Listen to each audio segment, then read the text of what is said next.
para sahabat program studi ilmu pemerintahan di kampus kami sedang berproses berdialektika untuk membuat ulang, menyusun ulang atau bahasa lainnya rekonstruksi ilmu pemerintahan. Setelah kami melakukan pembongkaran, lalu membingkai ulang. Jadi bongkar tapi juga harus pasang. Memasang kembali, instalasi kembali atau rekonstruksi, terserah namanya bebas.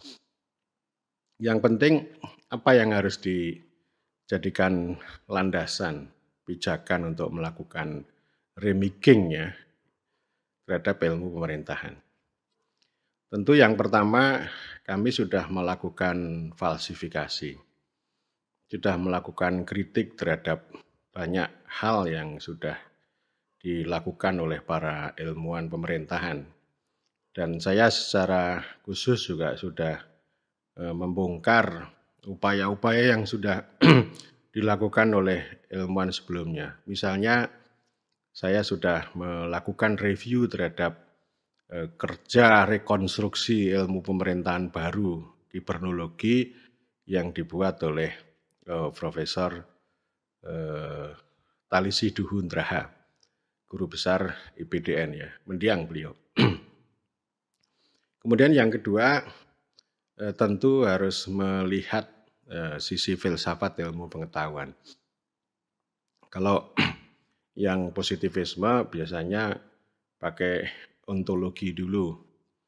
Kalau ontologi itu biasanya ya meminjam konsep-konsep tertentu seperti yang sudah dilakukan itu, memahami hakikat pemerintahan itu sebagai gestur, itu yang sudah kami bongkar itu kesalahan. Dan tentu filsafat ilmu bisa dibalik. Dalam sebuah webinar saya sudah sampaikan bahwa kita bisa berpikir terbalik, yaitu dimulai dari aksiologi. Aksiologi itu sebenarnya ilmu pemerintahan itu untuk siapa? Apakah untuk pamong praja atau mencetak birokrat atau untuk apa begitu? Dan secara khusus saya sudah membuat video tentang aksiologi ilmu pemerintahan yang mengandung 3, baik itu teleologis, intelektual, dan pedagogis. Nah, kemudian baru ya ontologi biasa saja.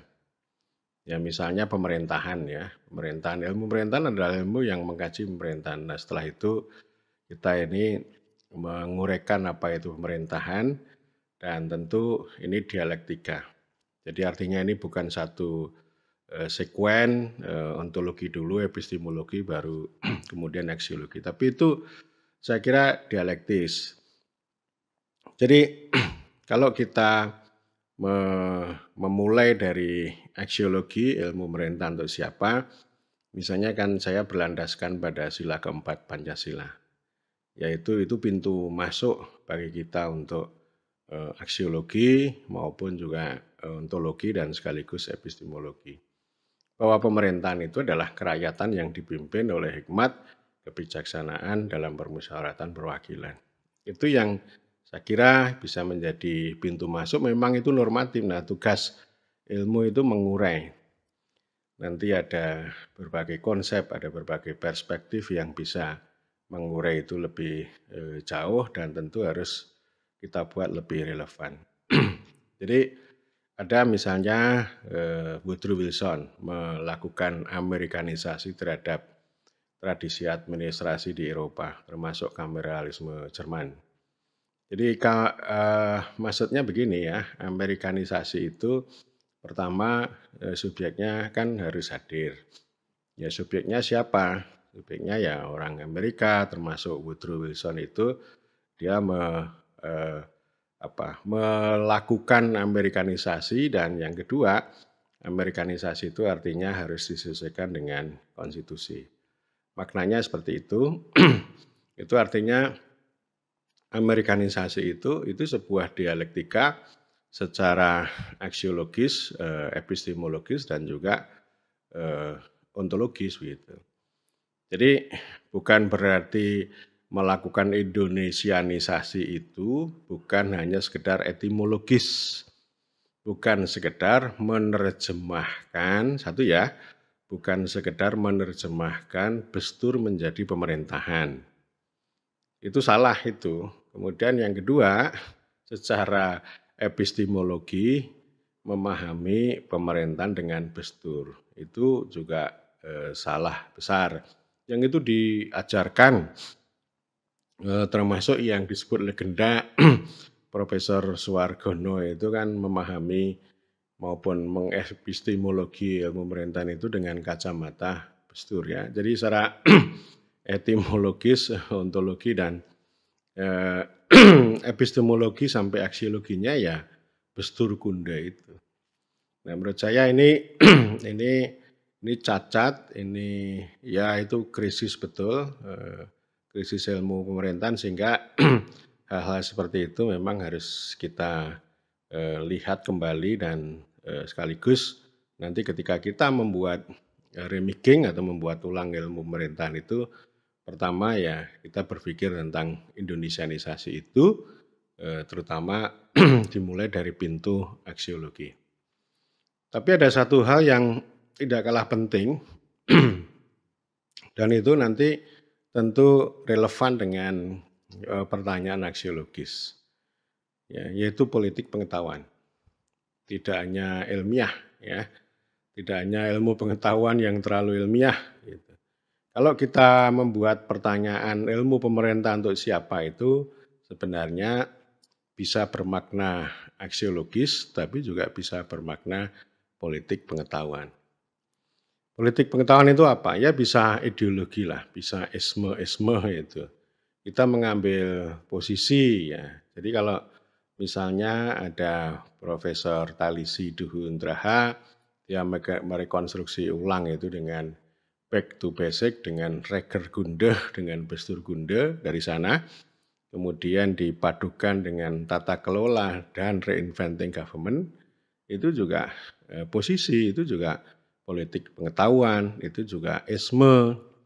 Seperti kritik Profesor Purwo Santoso terhadap buku Kibernologi, bahwa apa yang disampaikan, premis-premis yang disampaikan di dalam Kibernologi itu salah satu jenis neoliberalisme. Ini ini namanya esme ya, jadi esme politik pengetahuan nanti dalam ilmu pemerintahan itu tidak harus berbicara yang besar-besar, ya seperti liberalisme, kapitalisme, sosialisme dan sebagainya ya. Neoliberalisme itu pun itu sebenarnya sebuah baik itu ideologi, proyek politik maupun juga sebagai cara memerintah yang teknis. Bagaimana memasukkan prinsip-prinsip homo economicus, prinsip ekonomi itu ke dalam dunia politik pemerintahan. Sehingga dia menjadi sangat teknis seperti yang sudah saya sampaikan di kesempatan sebelumnya. Nah, kita berbicara politik pengetahuan itu dengan tujuan supaya kita duduk posisinya clear. Kita membela siapa itu clear. Kita berorientasi pada siapa dan apa itu jelas. Jadi mempelajari pemerintahan itu bukan untuk membuat industrialisasi pemerintahan atau semata-mata hanya untuk mencetak pamong praja atau sebagai birokratologi gitu, tetapi kita pedoman kita adalah dasar negara, ya dasar negara maupun Pancasila maupun konstitusi. Nah, supaya duduk itu penting karena saya sering berujar begini bahwa ada banyak sosiolog yang tidak sosiologis, ada ilmuwan politik tapi anti politik, politik tapi tidak politis. Itu namanya politik pengetahuan juga. Ya. Ketika orang berbicara Bestur itu juga politik. Meskipun orang-orang yang berbicara Bestur itu pengen melepaskan dari ilmu politik. Artinya dia anti politik. Tapi dia juga sedang berpolitik. Ya politiknya cara dengan cara atau dengan nalar bestur ya, dengan cara bestur supaya administrasi itu selain efisien dan efektif, tapi juga otonom, kebal atau terhindar dari campur tangan politik. Tapi bahayanya bahwa itu menggumpalkan kekuatan administrasi yang itu justru akan semakin jauh dari prinsip-prinsip kerakyatan atau kedaulatan rakyat. Ini seperti apa namanya? Maksud saya simpel saja kita memahami politik pengetahuan itu ya isme-isme itu. Jadi supaya kita nanti duduk dan kita bicara politik pengetahuan itu kan artinya juga pengetahuan apapun itu juga politik. Pengetahuan apapun itu juga kekuasaan. Dan itu sah saja, tetapi bagaimana pengetahuan sebagai kekuasaan itu kita arahkan secara aksiologis sesuai dengan kerakyatan yang dipimpin oleh hikmat kebijaksanaan dalam permusyawaratan perwakilan. Arahnya ke sana.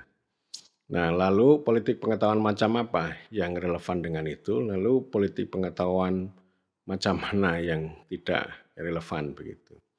Paling tidak ada 5 isme-isme yang itu saya sebut sebagai politik pengetahuan yang tentu sangat relevan dengan ilmu pemerintahan. Yang pertama adalah moralisme atau moralisme politik pengetahuan ya. Ya setiap orang itu harus punya moral, pasti itu. Moral itu penting, itu pegangan bagi setiap orang, setiap insan manusia. Ya ada norma sosial, tentu ada norma agama yang mengajarkan tentang moral, baik dan buruk. Jadi moral itu itu sebuah keyakinan yang berbicara tentang baik dan buruk, apa yang boleh dilakukan dan tidak boleh dilakukan, apa yang diperintah dan apa yang dilarang. Mencuri itu buruk, ya. Kemudian lalim pada orang lain itu buruk, itu moral tuh. Ya.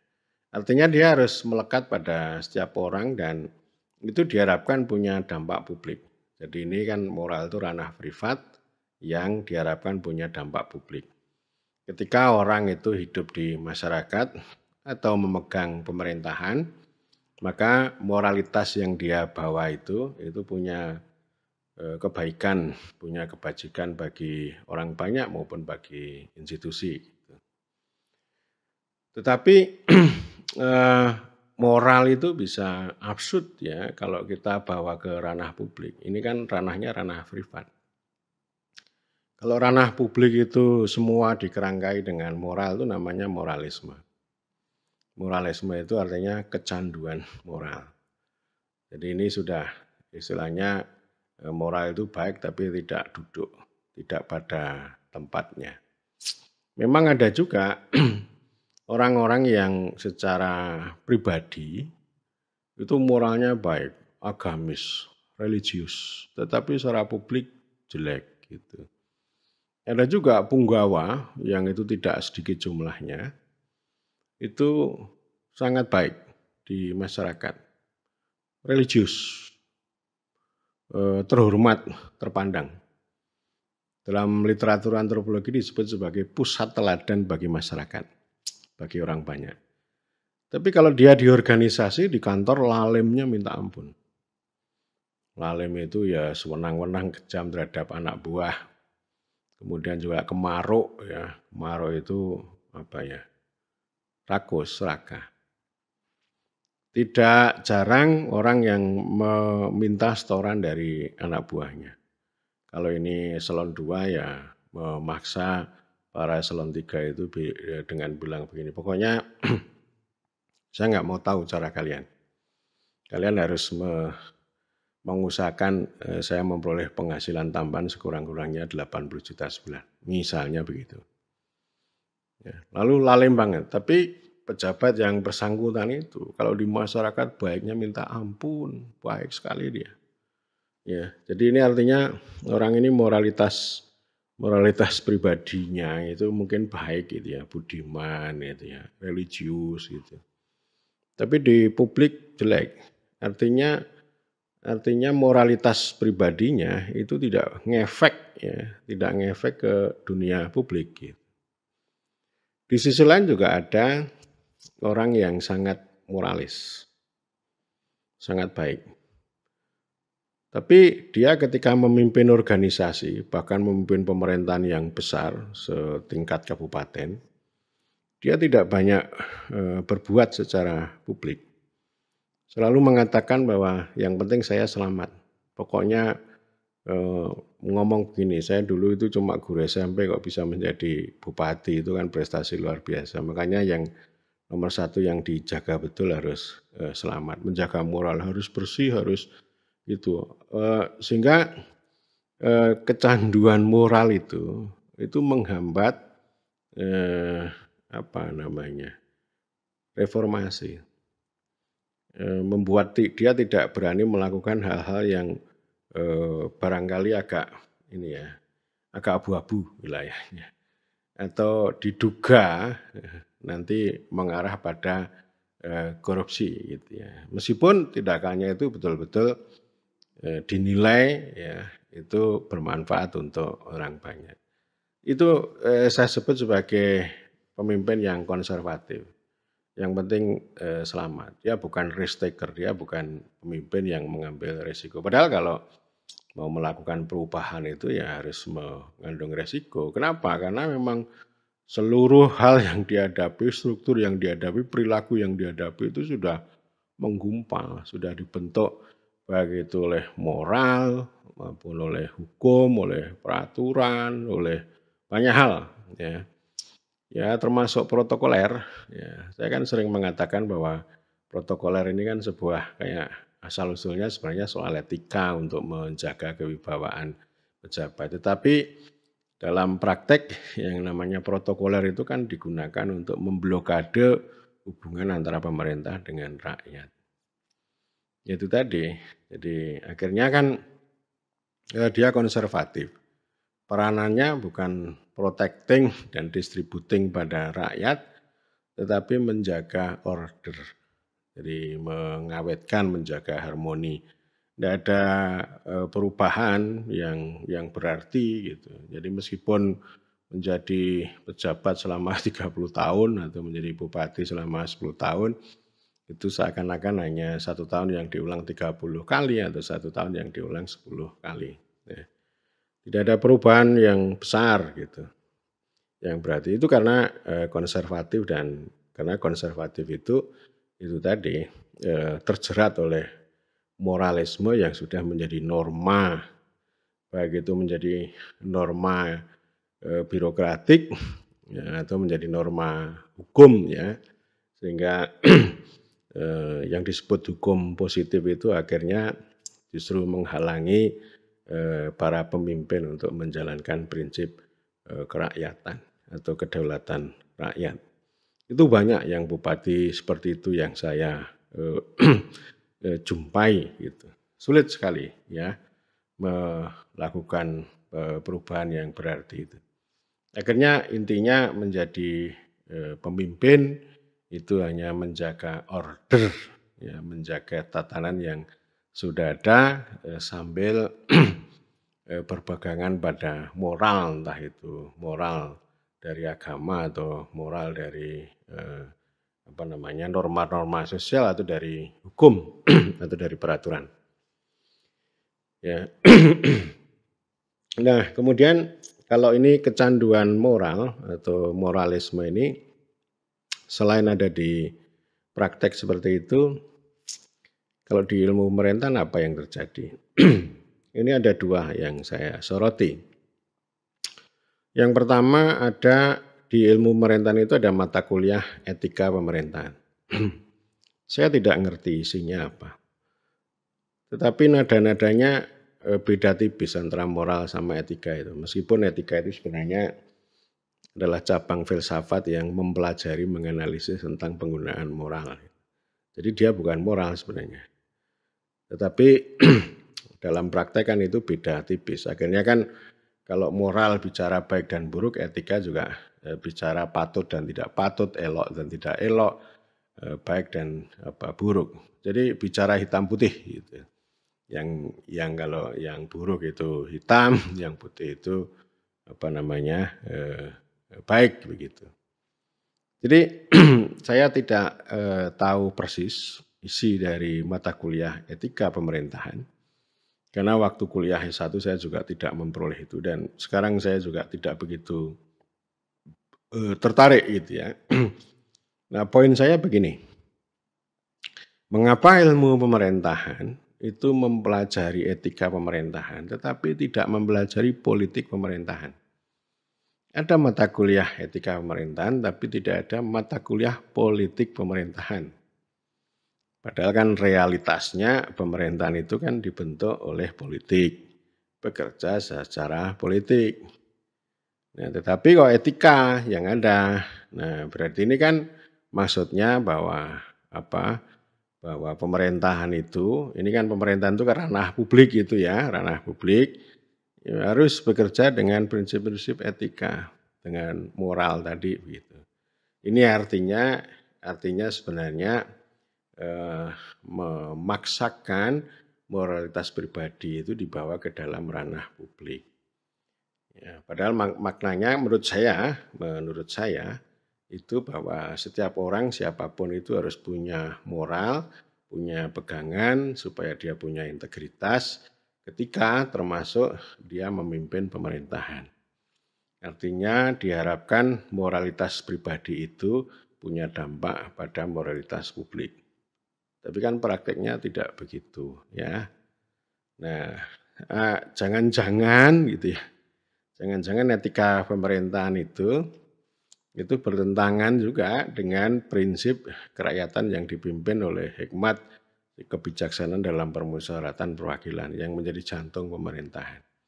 Jadi etika pemerintahan itu adalah sebuah moralisme politik untuk mengendalikan pemerintahan. Sama dengan protokol, karena protokol itu juga dipengaruhi oleh etika. Kalau di Aceh itu ada kanun, tapi juga ada resam ya.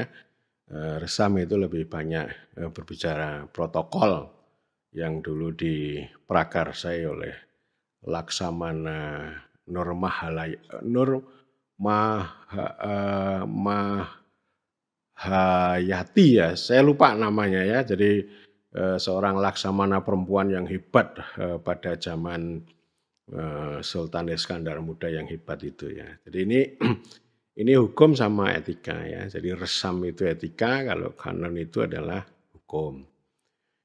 Jadi tetapi kan etika dimasukkan dalam hukum juga. Misalnya ada undang-undang protokoler gitu. Tata cara upacara itu kan dibuat secara lengkap. Nah, barangkali etika akan masuk ke sana. Selain bicara tentang moral tentu saja ya. Pasti bicara moral dia. Gitu. Ya.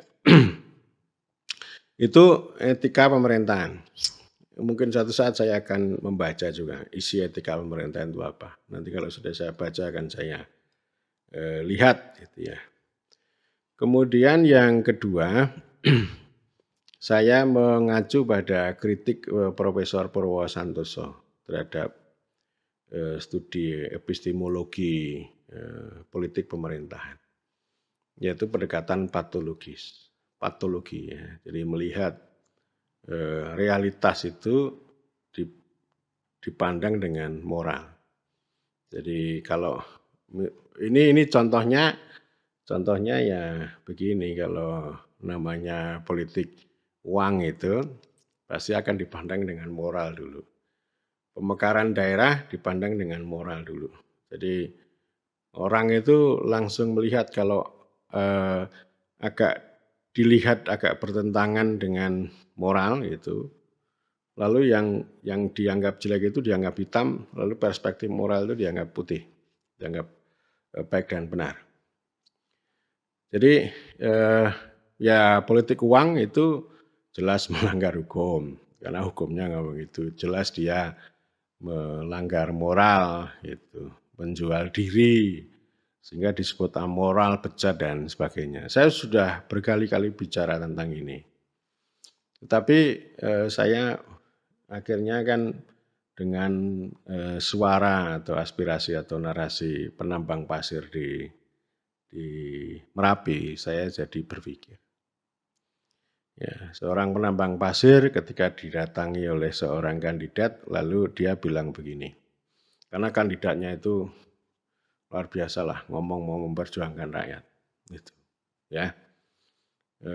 Ya tahulah penambang pasir kalau itu sulit itu, untuk tidak mengatakan itu janji kosong. Karena kalau sudah masuk ke dalam ranah itu tadi, belantara pemerintahan itu, orang itu berat. Orang hanya bisa berjuang dan bahkan kalau berjuang itu dianggap sinting gitu.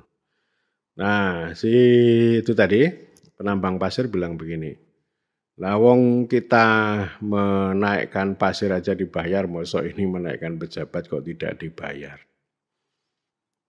Yo, ini saya jadi mikir ini.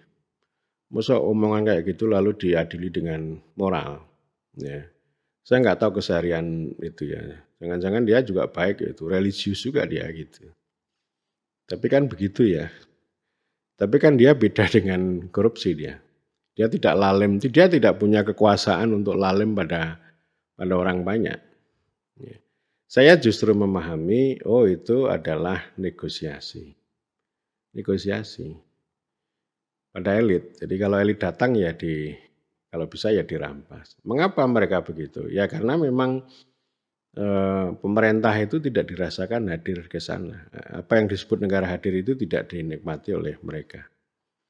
Jadi kalau itu ya ini kan sama aja.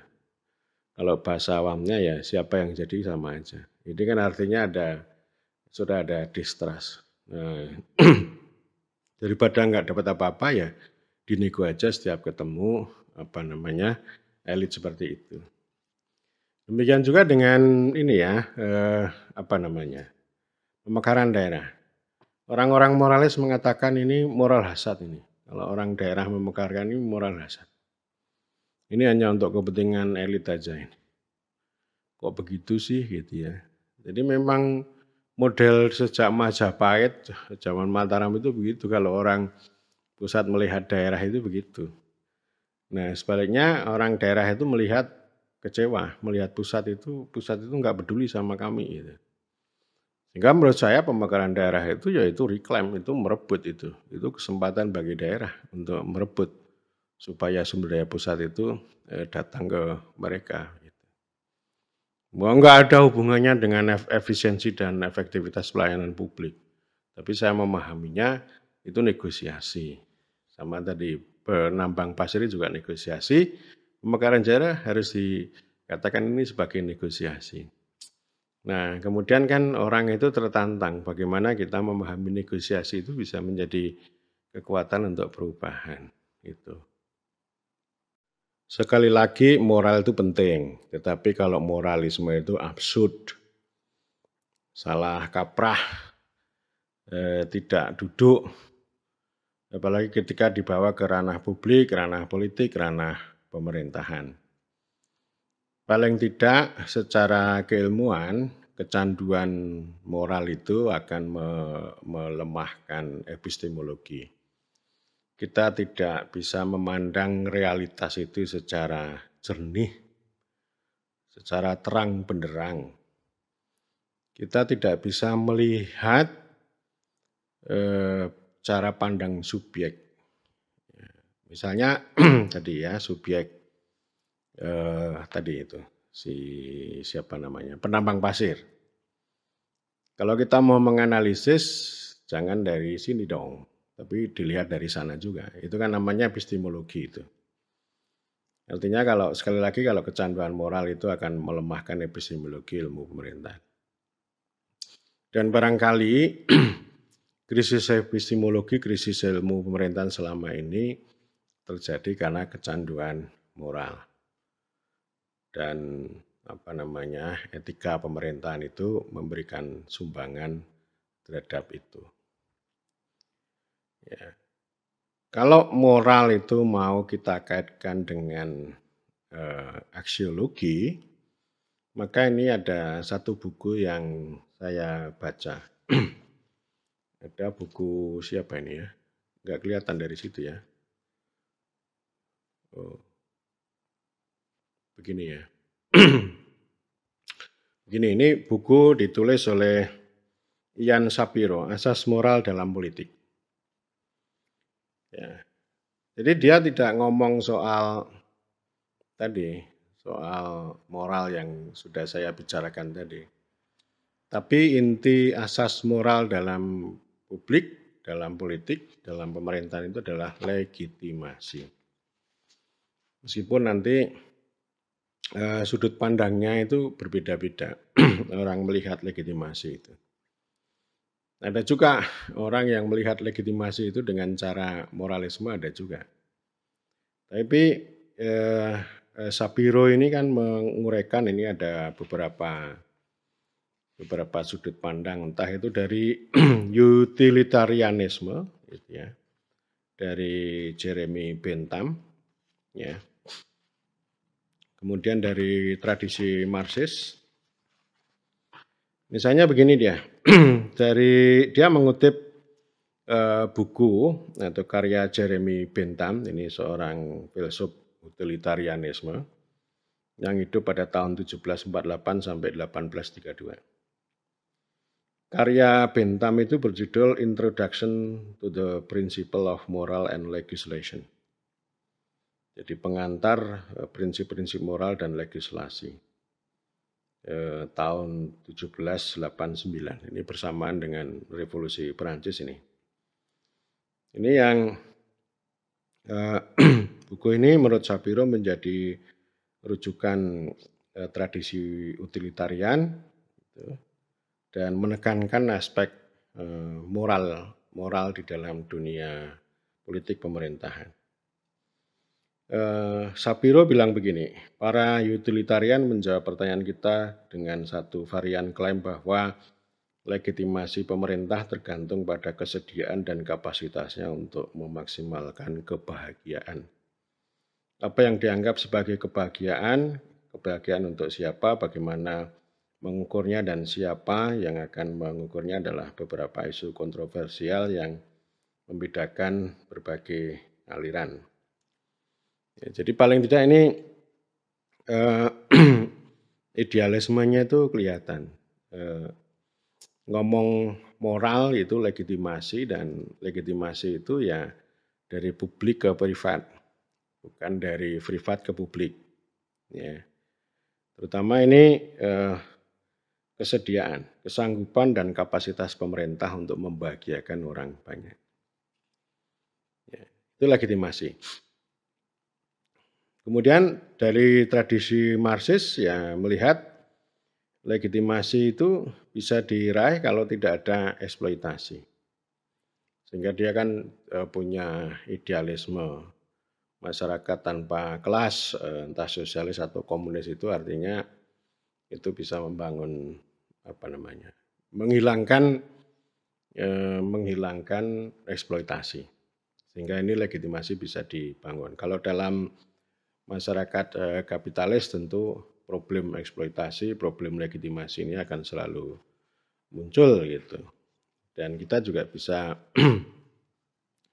belajar banyaklah tentang krisis legitimasi, entah itu karya Jürgen Habermas atau karya Samuel Huntington. Itu terutama dilihat dari itu tadi ya, soal seperti yang sudah saya katakan ini governabilitas. Jadi governabilitas itu bicara tentang otoritas dan kapasitas, dan itu sangat terkait dengan legitimasi. Legitimasi bisa mempengaruhi otoritas dan kapasitas itu bisa memperbaiki legitimasi. Artinya memang dalam pemerintahan itu tidak hanya berbicara tentang dua kutub, ya. Di satu sisi kutub moralisme, di sisi lain kutub efisiensi dan efektivitas. Tapi legitimasinya hilang. Sehingga kalau misalnya seorang penambang pasir melakukan negosiasi itu artinya ada distrust dia atau krisis legitimasi pemerintah itu di hadapan penambang pasir. Jadi cara penalarannya kan begitu, tidak, serta-merta kita melihat orang, meminta politik uang atau memandang, spanduk yang bertuliskan kami menerima serangan fajar, itu tidak bisa dong dengan cara pandang hitam putih atau cara pandang, moralisme, ini buruk, ini baik dan seterusnya. Ya akhirnya, kita akan mengalami konservatisme, akan mengalami, stagnasi ya ilmu pemerintahan, tidak, berkembang biak. Itu yang pertama ya. Kemudian yang kedua adalah positivisme. Ini, eee, apa namanya, termasuk salah satu nenek moyangnya, salah satu pencetusnya adalah pendiri sosiologi, Auguste Comte itu ya. Apa namanya, rasionalitas. Ini ilmiah gitu ya. Jadi ilmu pengetahuan, ilmu pemerintahan itu harus ilmiah. Ilmiah itu ya sama positivisme itu dua sisi mata uang. Positivisme itu ya orang peneliti, ilmuwan itu harus memastikan standar baik standar baik dan benar secara objektif, rasional, netral, terus apalagi ya, tidak, berpihak gitu. Ya kalau kita wujudnya antara lain kalau kita melakukan penelitian secara kuantitatif itu ya. Secara kuantitatif itu penelitian 18, 19 itu. Itu dibawa juga di dalam ilmu pemerintahan itu. Dan itu juga mempengaruhi tidak hanya penelitian kuantitatif. Cara berpikir positivis itu luar biasa, mempengaruhi ilmu pemerintahan. Jadi artinya artinya ya orang itu ketika melihat sesuatu termasuk melakukan penelitian itu akan selalu menggunakan standar positif yang baik dan benar. Jadi kalau ini objeknya itu kan nggak boleh peneliti itu menjadi subjek itu nggak boleh. Tapi harus objektif ya. Termasuk yang diteliti juga harus menjadi objek. Peneliti sendiri juga menjadi objek. Objeknya siapa? Ya objeknya ilmu pengetahuan yang positif itu. Jadi dia tidak boleh aneh-aneh. Bolehnya hanya menyusun kerangka teori secara positifis, secara deduktif, kemudian nanti menghasilkan proposal begitu atau menghasilkan apa namanya satu rumusan begitu yang ya rumusan barang mati inilah yang kemudian dia akan bekerja. Itu yang disebut dengan objektivitas, rasionalitas gitu. Ya seperti kalau rancang bangun lah, bikin jalan atau bikin ini kayak cara kerja ilmu alam itu. Jadi yang diteliti pun nggak boleh ngomong aneh-aneh, pokoknya harus mengikuti standar, mengikuti perangkat yang sudah ada di dalam proposal itu ya, dengan kuesioner ya. Jadi nggak ada yang namanya wawancara secara mendalam itu nggak ada. Peneliti tidak boleh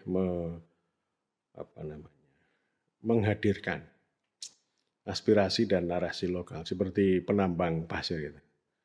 Jadi ini patokannya sudah jelas. Itu namanya positivisme itu seperti itu dan ini merajalela melihat persoalan dunia publik, dunia politik, dunia pemerintahan itu dengan cara positivis.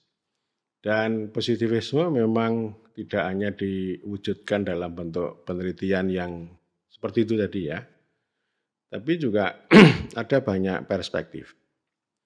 Yang ini juga hadir menjadi pendekatan patologis. Yang misalnya begini ya, ada pendekatan pluralisme dalam dunia politik pemerintahan.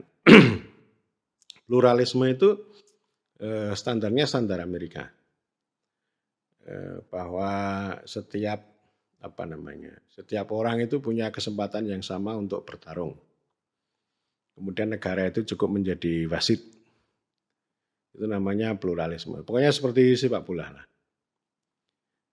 Nah, ketika orang itu datang ke tempat lain, ini standar ini dibawa secara positifis, secara deduktif. Lalu menemukan klientelisme, menemukan politik uang, menemukan politik dinasti, menemukan apa lagi ya, family politics, family state. Itu yang mengapa begitu? Karena yang disebut itu tadi, beberapa konsep yang disebut itu bertentangan dengan pluralisme, standar pluralisme yang dia bawa, yang standar Amerika itu. Lalu dikatakan bahwa, oh ini parokial nih, orang-orang lokal di Indonesia ini parokial ini. Jadi lawannya pluralisme itu kan antara lain parokialisme. Karena berpolitik dengan menggunakan kerabat, dengan menggunakan identitas, gitu. Bukan dengan menggunakan tadi ya kebebasan, kebebasan setiap orang. Nah, lalu dikatakan, oh ini buruk nih, gitu. Lalu dicaci maki itu yang namanya dinasti dan sebagainya gitu. Termasuk klientelisme itu. Itu kan banyak orang yang melakukan seperti itu. Jadi tidak mengembangkan perspektif yang berbeda atau paling tidak mereka tidak melihat dari angle, dari sisi yang diteliti. Gitu. Pokoknya dikatakan, oh Sleman itu dinasti, Bantul itu dinasti, gitu. Semuanya dinasti, gitu. Dikatakan begitu. Kalau sudah begitu lalu mau apa, gitu ya. Saya sudah berkali-kali mengingatkan bahwa ini patologis ini bisa berbahaya. Pertama, epistemologinya nggak berkembang. Kemudian yang kedua ya secara aksiologis tidak menyumbangkan apa-apa. Karena kan ini anti kekuasaan sebenarnya. Jadi tidak berpikir bagaimana menggunakan mengkanalisasi kekuasaan itu menjadi kewenangan, menjadi kekuatan, menjadi kewajiban. Intinya kekuasaan itu dicaci maki seperti itu. Lalu secara epistemologis ya hanya bisa mengatakan bahwa masyarakat parokial itu tidak bisa menghargai kebebasan. Masyarakat parokial itu selalu menghasilkan dinasti yang bertentangan dengan demokrasi, bertentangan dengan kebebasan. Dan secara epistemologis selalu saya mengingatkan, saya mengutip hasil studi Farida Zalalsai dan teman-temannya. Dia seorang profesor ilmu politik dari Oklahoma University. Dia tahun 2018-2019 meneliti terhadap 1029 pemimpin dunia, pemimpin di negara-negara dunia, baik itu presiden maupun perdana menteri. 1029 yang berkuasa dari tahun 2000 sampai 2017. Nah, temuannya adalah Eropa dan Amerika Latin itu tingkat dinastinya itu 13%. Orang kan terkejut ini, kan Eropa itu kan ya jadi kiblat dunia lah. Artinya kalau ngomong pluralisme itu di sana juga tumbuh, apalagi di Amerika. Farida juga menunjukkan bahwa George Bush Junior yang berkuasa tahun 2000 sampai 2008 ini juga dinasti politik. Gitu. Kemudian juga Justin Trudeau di Kanada juga dulu ayahnya juga Perdana Menteri. Jadi dua orang ini kan punya dinasti juga gitu. Padahal Amerika itu jadi kiblat.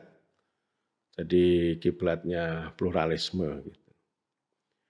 Saya kira Amerika tidak hanya itu. Kalau kita belajar pada karya sebelumnya, entah itu Robert Dahl, Who Govern atau yang lain-lain ya. Yang namanya Massachusetts itu kan itu dinasti Kennedy sangat kuat.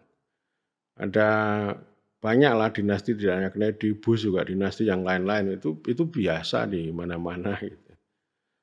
Toh ini proses politiknya kan pakai demokrasi.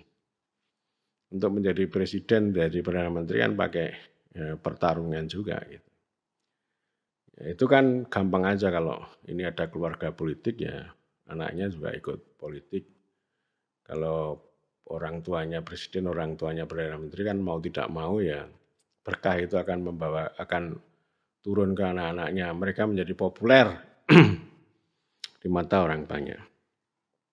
Eropa 13%, kemudian Amerika Latin juga 13%. Asia 11%, malah di bawah toh Asia gitu. Padahal Asia ini dipandang rendah oleh Barat dengan konsep despotisme Timur gitu.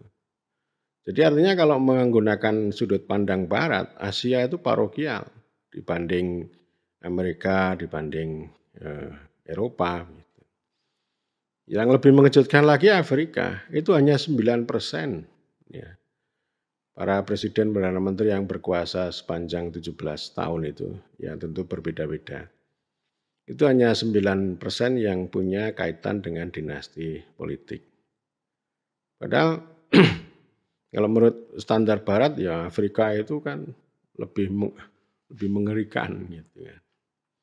Nah masalahnya apa ya, karena kalau di Afrika itu bukan parokialisme seperti dibayangkan oleh orang Barat, tapi ini sebagai pertarungan perang antar suku gitu, karena tribalisme sangat kuat. Jadi bukan dinasti, bukan kekerabatan yang bermain, tapi tribalisme.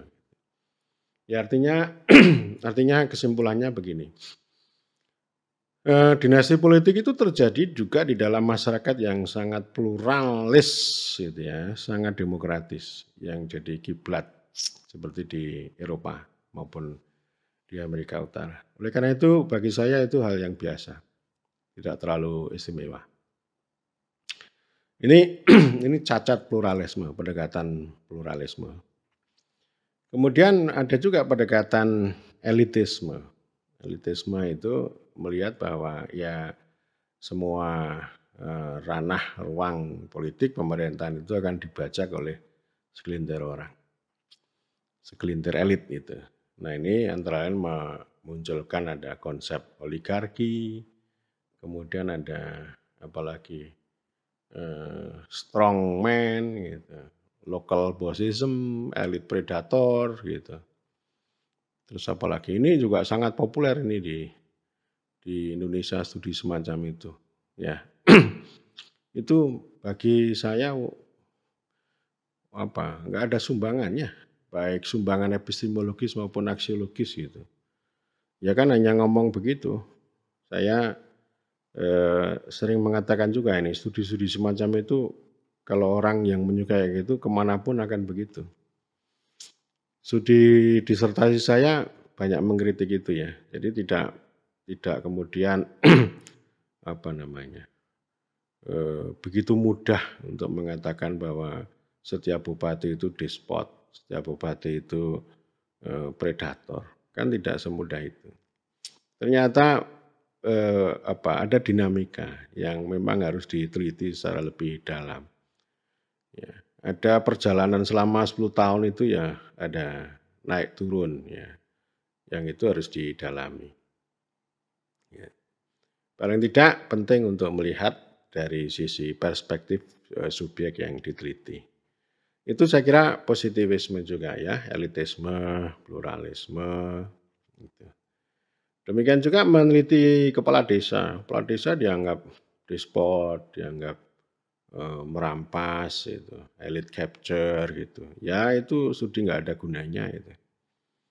Itu kejam sekali itu. Jadi itu tirani saya sebut dua itu namanya tirani positivisme. Kemudian ada juga yang positivisme itu yang model aliran aliran institusionalisme baru. Institusionalisme itu ya macam-macam variannya. Ada yang lebih menarik entah itu dengan melihat dari sisi subjek yang diteliti ya, entah itu sociological institusionalisme sosiologis atau institusionalisme historis. Yang institusionalisme baru ini yang sebenarnya sering dikritik oleh Pediatis ya. Misalnya misalnya argumennya begini bahwa kesuksesan desentralisasi itu tergantung pada desain kelembagaan. Itu namanya institusionalisme teknokratis. Ya, meskipun Fedi setelah mengkritik itu lalu dia menghasilkan atau menggunakan konsep seperti elit predator yang itu saya kritik juga.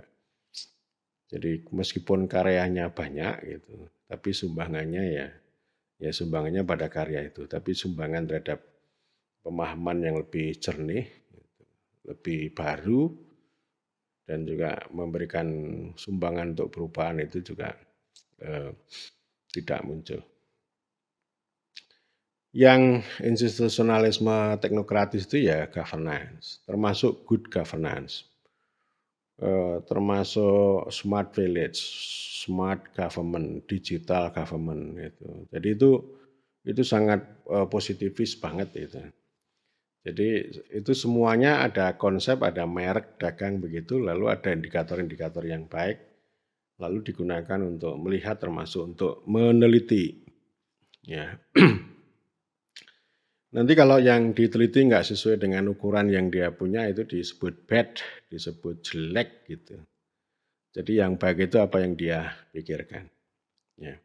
Itu banyak orang yang seperti itu. Akhirnya kan dia hanya bisa begitu-begitu saja, tidak bisa lebih.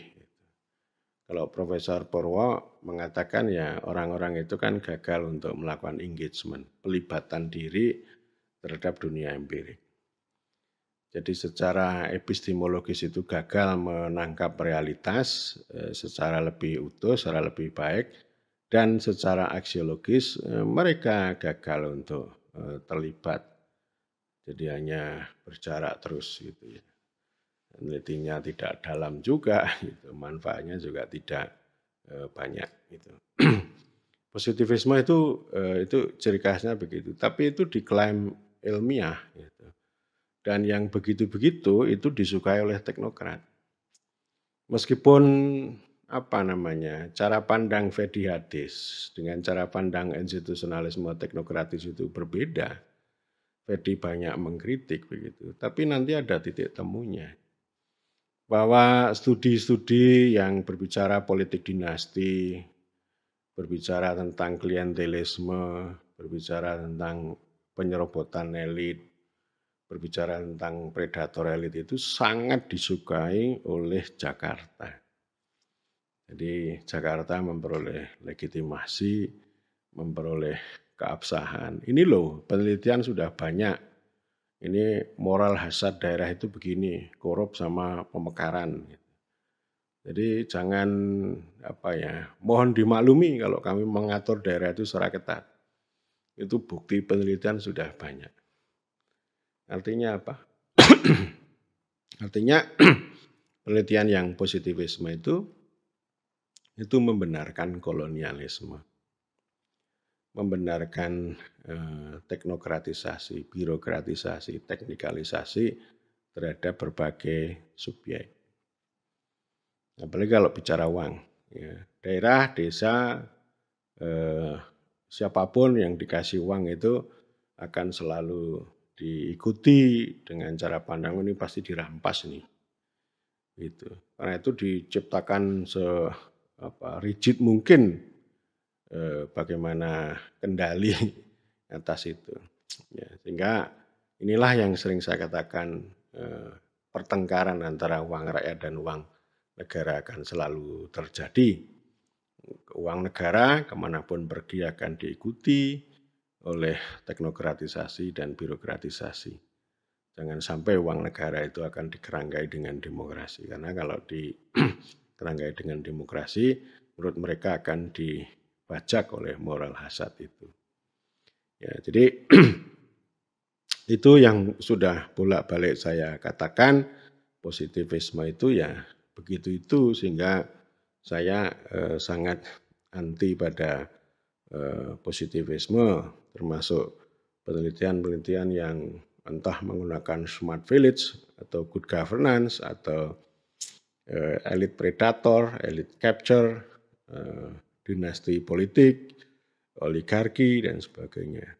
Jadi orang-orang yang seperti itu kan tidak pernah melakukan kritik terhadap teknokrasi, karena teknokrasi itu dianggap sebagai sesuatu yang rasional, ilmiah, objektif begitu. Tapi yang ilmiah begitu ya tidak pernah mengangkat daulat rakyat. Saya selalu mengatakan bahwa ilmu pengetahuan yang terlalu ilmiah itu semakin teknokratis dan dia akan semakin jauh dari rakyat, semakin dekat dengan tengkulak.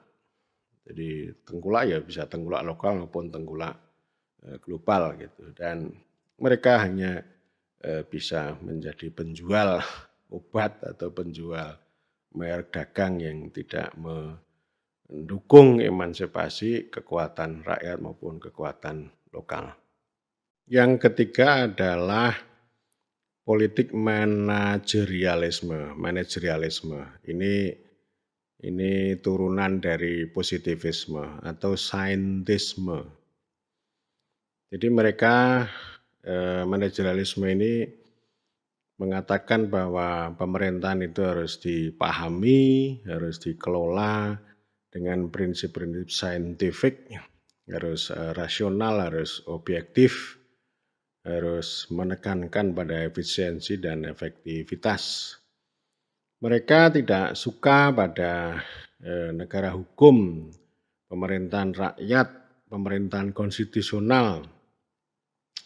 Mereka juga tidak suka politik karena politik itu dianggap sebagai bodoh, tahayul, keras kepala. Dan itu tradisi Amerika sangat kuat. Ya, manajerialisme ini dipengaruhi oleh progresivisme Amerika karena menganggap bahwa pemerintahan konstitusional itu lambat, konservatif, dan seterusnya. Lalu pemerintahan harus dikelola dengan cara-cara tadi ya. Itu tentu tokohnya adalah Woodrow Wilson dan seterusnya. Jadi dengan manajerialisme, dengan politik manajerialisme ini, pemerintahan lalu dipahami sebagai administrasi publik, sebagai manajemen publik, ya, termasuk reinventing government itu termasuk dalam ranah ini. Jadi artinya yang prinsip konstitusi termasuk kerakyatan yang dipimpin oleh hikmat kebijaksanaan dalam permusyawaratan perwakilan itu sudah tidak dikenal dalam tradisi manajerialisme ini. Mereka tinggalkan. Mereka lebih banyak bicara administrasi, manajemen, kemudian teknologi, yang ini kemudian saya sebut sebagai arus utama. Ilmu pemerintahan atau pemerintahan arus utama. Yang saya sudah banyak ngomong lah, soal ini saya sudah banyak ngomong gitu. Jadi itu yang paling utama. Banyak sekali ya, termasuk kemarin ada sekte manajemen publik atau administrasi publik itu dipengaruhi oleh manajerialisme. Baik itu dipengaruhi oleh kolonialisme, developmentalisme, maupun neoliberalisme. Apa yang disebut dengan kedaulatan rakyat itu sudah tidak dikenal. Sehingga dampaknya luar biasa. Pertama, kita ini tidak memiliki pemerintah dalam arti yang sebenarnya. Fungsi-fungsi proteksi distribusi itu tidak jalan dengan baik gitu. Kemudian yang kedua, ilmu pemerintahan juga sama dengan administrasi publik. Tidak tumbuh berkembang, ilmu pemerintahnya nggak berkembang. Jadi ilmu pemerintahan ini malah justru mengikuti administrasi publik. Saya tidak tahu apakah ilmu pemerintahan itu memberikan sumbangan terhadap administrasi publik. Tapi menurut tradisi politik manajerialisme ini, ilmu pemerintahan itu adalah kepanjangan tangan dari administrasi publik, tetapi enggan untuk menjadi administrasi publik. Selalu mengatakan kami ini berbeda, kita ini pemerintahan bukan administrasi publik gitu. Tapi literaturnya isinya ya berasa administrasi publik, manajemen publik. Ya kalau orang ngomong pelayanan sektor publik dan sebagainya ini kan itu kan sangat manajemen publik. Tapi tidak diakui bahwa ilmu pemerintahan sama dengan administrasi publik. Saya kira hanya Profesor Sadu Wasistiono yang mengakui bahwa ilmu pemerintahan itu akhirnya sama, ya.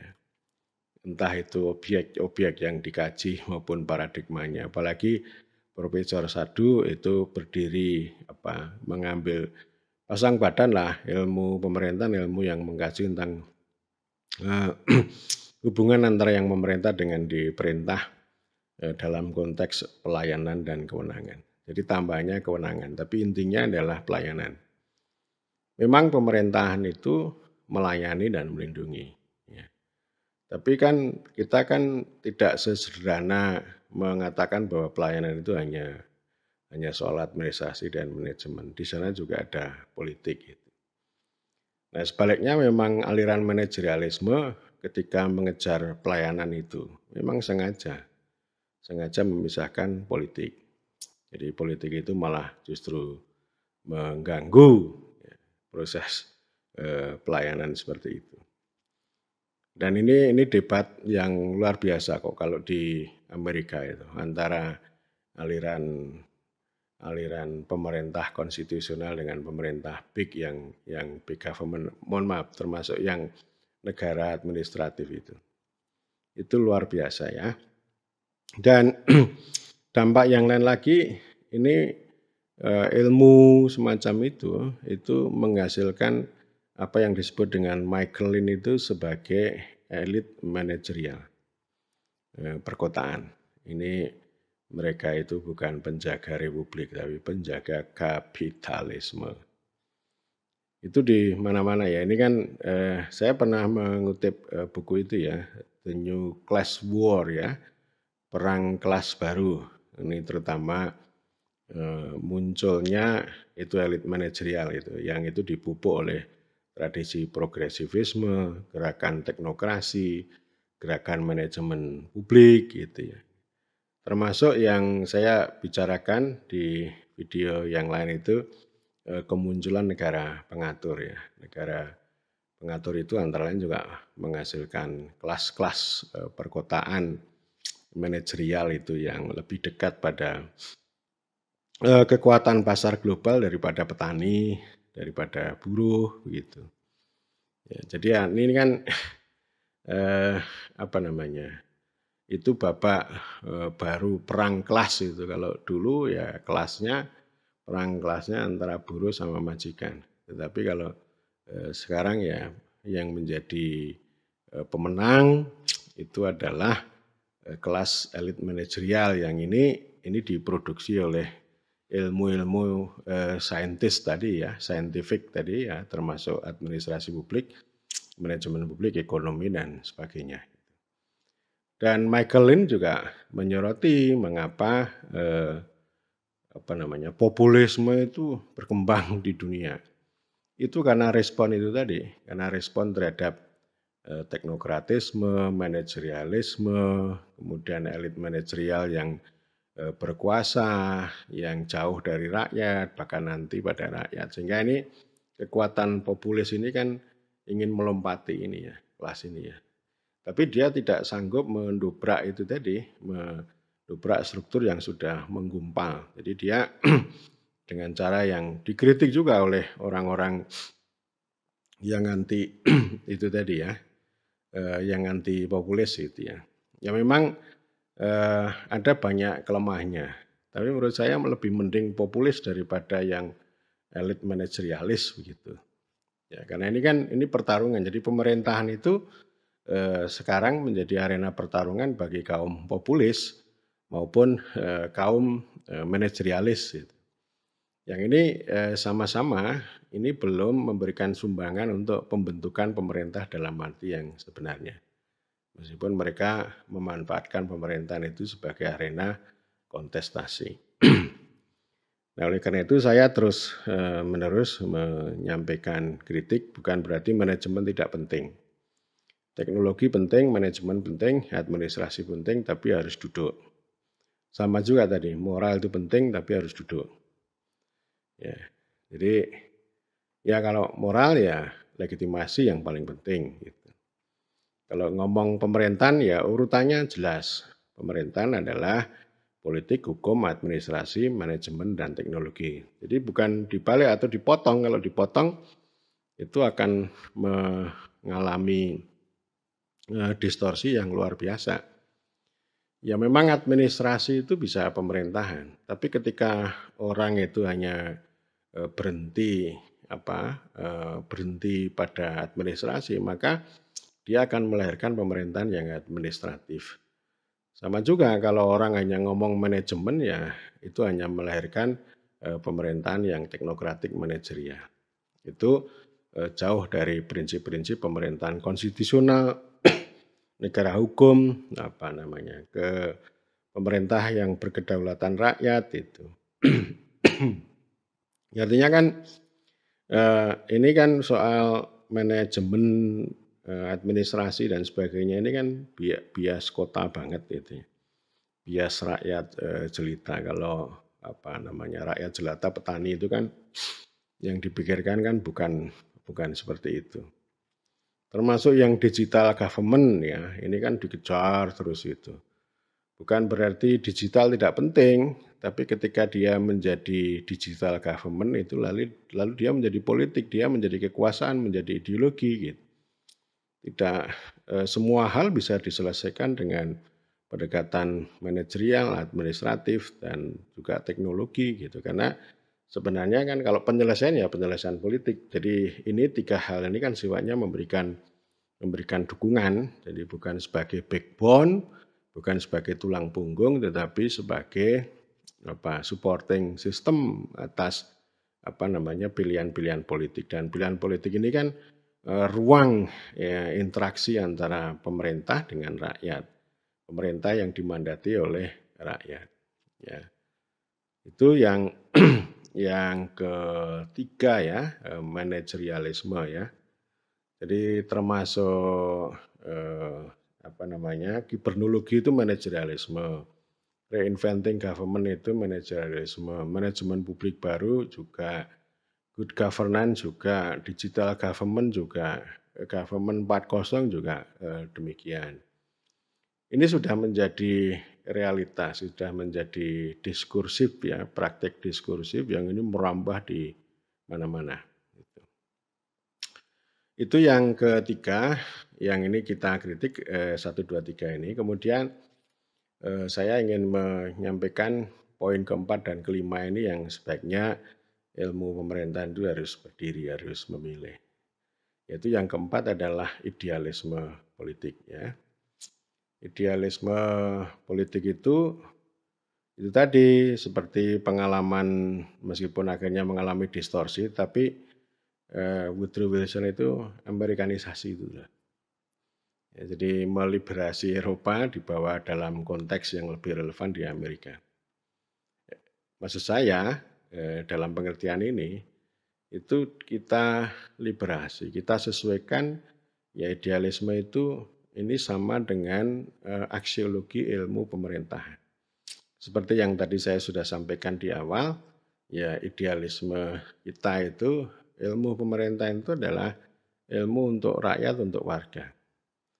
Itu paling tidak pemerintahan dari rakyat, pemerintahan oleh institusi pemegang kedaulatan rakyat yaitu pemerintah dan wakil rakyat, kemudian yang dibantu oleh birokrasi, dan pada ujungnya adalah pemerintahan untuk warga.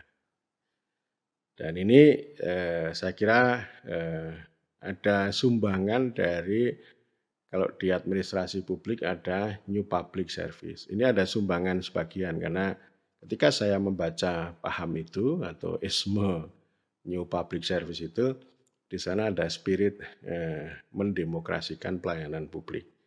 Yang nanti suatu saat akan saya kupas juga ya, apa makna mendemokrasikan pelayanan publik. Ini kan artinya memberikan sentuhan politik terhadap pelayanan publik yang terlalu administratif, terlalu manajerial dan teknokratik begitu.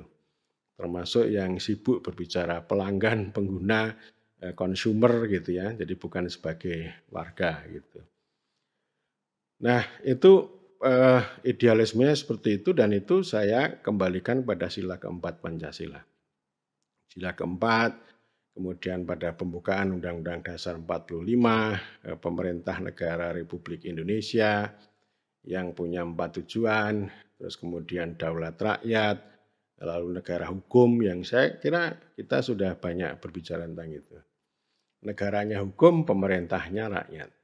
Ini tantangan yang luar biasa, nanti baik secara aksiologis, epistemologis maupun secara ontologis itu kita bisa urai dan video-video saya sudah berbicara banyak tentang itu. Gitu.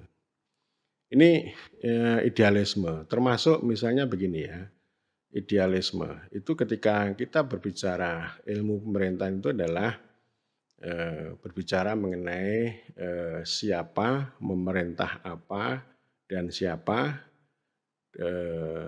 di mana, dengan cara bagaimana. Itu kerangka saya memahami apa namanya pemerintahan dan itu idealismenya begini. Ya pemerintah dong yang memerintah itu. Pemerintah yang memerintah itu. Pemerintah itu ya dibentuk oleh rakyat. Pemerintah itu siapa? Ya kita sudah tahu lah. Gitu. Pemerintah kan bukan birokrasi. Ya, pemerintah itu yang memperoleh mandat dari rakyat itu. Lalu memerintah itu bukan sekedar titah ya. Memerintah itu ya paling penting fungsi distributing dan distribusi dan proteksi. Itu yang paling penting dan dari sana kan ada hukum. Ya. Jadi artinya memerintah itu dengan hukum, ya, dengan politik, dengan hukum dan dengan administrasi. Hukum itu adalah ekspresi kehendak politik dan sekaligus juga melimitasi, membatasi kekuasaan. Jadi kepentingannya dikanalisasi, tapi juga sekaligus dilimitasi. Jadi orang jangan hanya berpikir limitasi, tapi tidak memikirkan kanalisasi. Demikian juga orang juga tidak hanya berpikir kanalisasi, tapi mengabaikan limitasi. Itu prinsip politik dan hukum itu seperti itu. Gitu. Jadi inti memerintah kalau dalam bahasa Belanda ya Reger dan Bestuur gitu, yang kemudian kita kenal mengatur dan mengurus. Tetapi di balik mengatur dan mengurus itu intinya adalah distribusi dan proteksi. Pemerintah banyak melakukan distribusi, tetapi kurang melakukan proteksi kecuali proteksi keamanan. Tetapi proteksi yang paling hakiki misalnya bagaimana melindungi rakyat dari rampasan. Ya. Siapa yang merampas? Banyak, ya termasuk elit manajerial, termasuk berbagai macam elit, ya tengkulak, ya rentenir, begitu. Nah ini kan yang kurang gitu ya. Distribusinya udah banyak, bantuan banyak, ada dana desa, ada DAU, ada bantuan-bantuan yang pakai kartu, bos itu banyak itu. Tapi hak dan kesempatan untuk bekerja, untuk berusaha, yang ini ada rintangannya itu, ini belum bisa ditangani dengan baik. Ya, jadi kalau kita bicara tentang apa dan siapa yang diperintah tadi, apa itu hajat hidup orang banyak. Kemudian yang disebut siapa itu ya macam-macam. Yang paling penting adalah negara dan warga.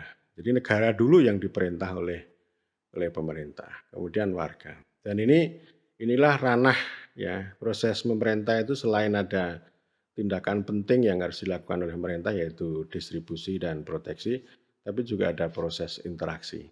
Ya, di sana lalu kita akan muncul tentang bagaimana partisipasi, demokrasi, terus kemudian responsibilitas dan sebagainya gitu. Kemudian di mananya itu kan soal tempat atau arena ya. Negara itu arena pemerintahan, desa itu arena pemerintahan, daerah itu arena pemerintahan, masyarakat adat itu arena pemerintahan. Ya, jadi daerah itu arena pemerintahan itu. Jadi bukan turunan dari pemerintah pusat, pemerintahan daerah itu. Tapi dia arena. Ada ruang-ruang politik ya, kan kalau bupati, wali kota, gubernur itu kan dipilih oleh rakyat itu. Itu ada arena politiknya juga. Tapi kemudian ada distorsi nih, karena kewenangannya itu diatur sedemikian rupa dari Jakarta, sehingga tidak match itu. Daerah sebagai arena pemerintahnya orang lokal itu tidak match dengan apa yang dipikirkan secara administratif, secara birokratik oleh orang Jakarta. Itu arena, ya. Tentu tadi selalu ya ada interaksi, ya. Interaksi ini kan lalu melahirkan governance gitu, melahirkan governability gitu ya. Governability ini tidak hanya soal kemampuan dan otoritas yang dari bawah ke atas, tapi juga tadi ya negosiasi gitu.